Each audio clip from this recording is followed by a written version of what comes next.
Samir and the Secret Cave. In a valley hugged by sun-warmed mountains lived Samir, a kind woodcutter. Every morning he walked deep into the whispering oak forest, listening to the dew drip from the leaves. He never took more wood than he needed, and always left a small offering of water for the thirsty roots. One blazing hot afternoon, Samir was napping in the shade when he heard a tremendous clatter. 40 mighty riders, dressed in deep crimson and brown, thundered across the stony path. They stopped before a great stone wall, hidden by clinging vines and wild roses. The chief of the riders raised his hand. "Listen well, friends," he boomed. "The mountain holds our secrets. To enter, speak the words, 'Open Sesame.'" With a deep, groaning sound, the stone wall slid aside, revealing a mouth of darkness. When the thieves had left, Samir carefully whispered the magic words. Inside, the cavern glittered. But Samir didn't touch the mountains of gold. Instead, he filled his bag with things he needed: warm blankets, sacks of dried fruit, and precious, colorful spice seeds. When Samir returned, his brother Kasim noticed the expensive silks and the rare scent of the spice seeds.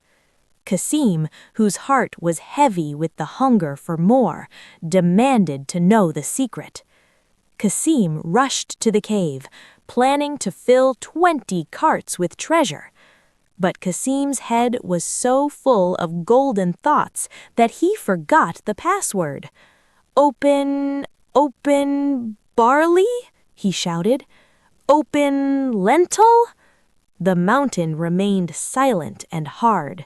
Kasim was trapped, frantic and alone with his unusable riches. Samir grew worried. He went back to the mountains and found Kasim's empty carts. He knew the thieves had returned. Now they would be searching for anyone who knew their secret. Samir rushed home, terrified for his family. That very night, the chief thief crept to Samir's street.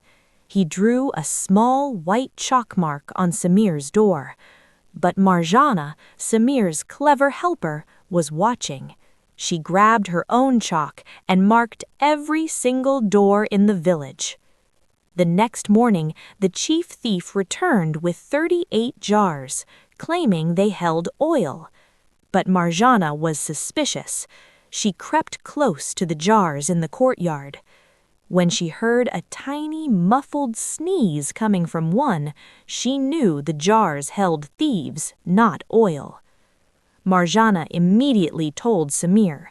Before the night was over, the chief thief discovered his plan was ruined, and he and the remaining thieves fled into the shadows forever.